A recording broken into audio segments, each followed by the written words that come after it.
एक समय की बात है। एक सफ़ेद लंबे बालों वाला बूढ़ा आदमी लाठी लिया धीरे धीरे चला आ रहा था, जिसे देखकर बच्चे सड़क किनारे हंस रहे थे। उसमें से एक बालक बोलता है, क्यों बाबा, सुबह सुबह कहाँ जा रहे हो लाठी टेकते हुए? बूढ़ा कहता है, जाओ बच्चों, मेरा रास्ता मत काटो, मुझे जल्दी जाना है। कहाँ जाना है बाबा? भीख मांगने जाना है ना? लो या पैसे मेरी तरफ से। और बच्चा जेब से पैसे निकालकर बूढ़े की ओर बढ़ाता है।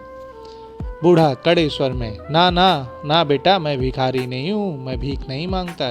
तो लड़का बोलता है, भिखारी नहीं हो तो क्या बादशाह हो? तुम तो बाबा ऐसे बन रहे हो जैसे सचमुच में रईस हो।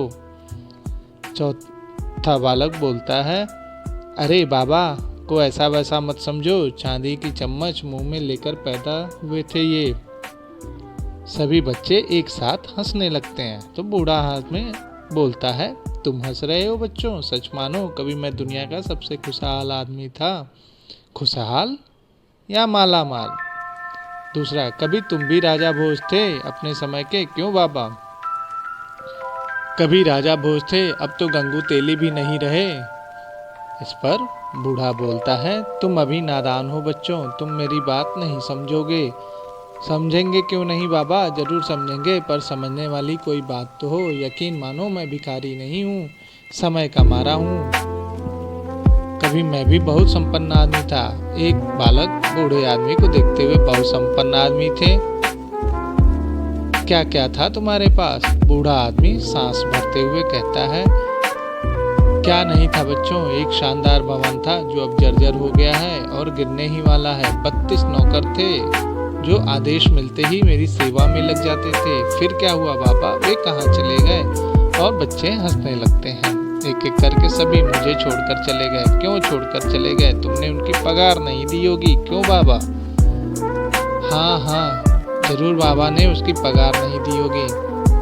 5 सेविकाएं थीं, वे अब बहुत दुर्बल हो गई हैं, कभी भी मेरा साथ नहीं छोड़ सकती हैं। तो सारे बालक एक साथ बोलते हैं, तुम झूठ बोलते हो बाबा, तुम झूठ बोलते हो। हाथी मारकर भी 1.25 लाख का होता है, तुम तो 1.25 टके के भी नहीं रहे। इस पर वो बूढ़ा बोलता है कि अरे कुछ नहीं बच्चों, अपना लाठी पटकते हुए कहता है, सुनो बच्चों, तुम जो मेरे यह शरीर देख रहे हो, बीमार दुबला दुबला कंकाल, कभी बहुत शानदार और सजीला था, बहुत शक्तिशाली और सुंदर। मैं इस भवन का राजा था, समय ने अब इसे खंडित कर दिया है। सभी बालक गंभीरता से सोचने लगते हैं। बाबा ठीक कहता है मित्रों, इसकी बात में दम है।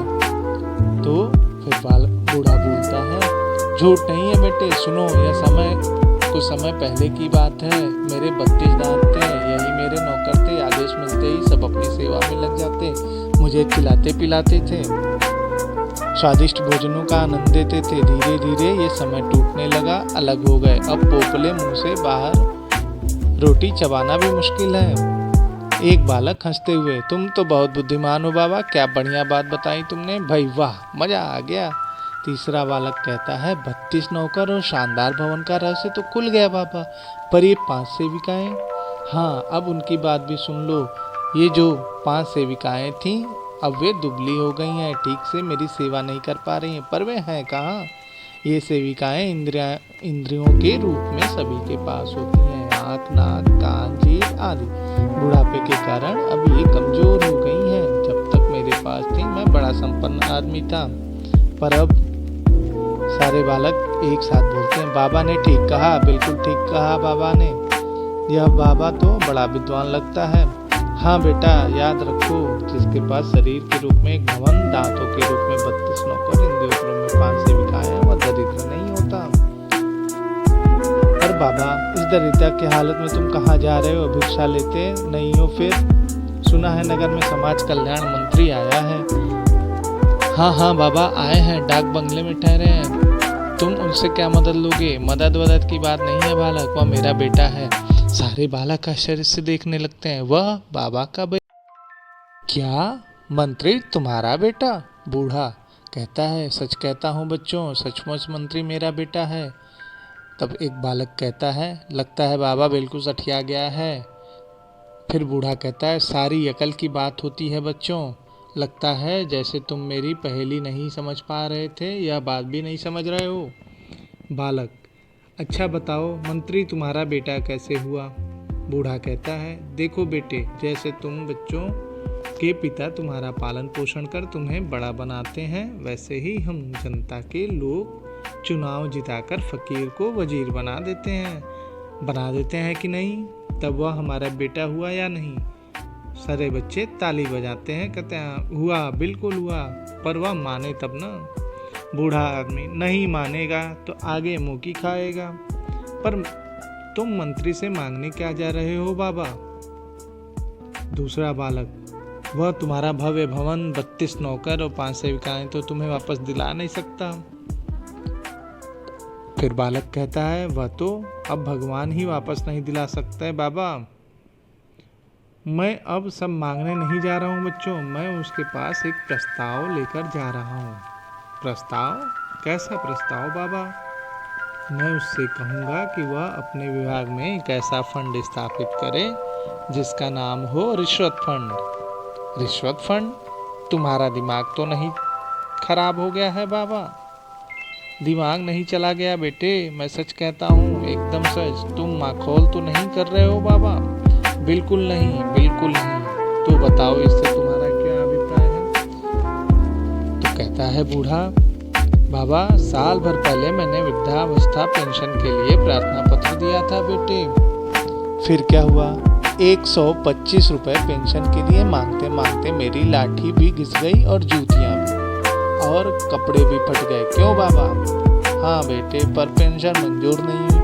क्यों पेंशन मंजूर क्यों नहीं हुई।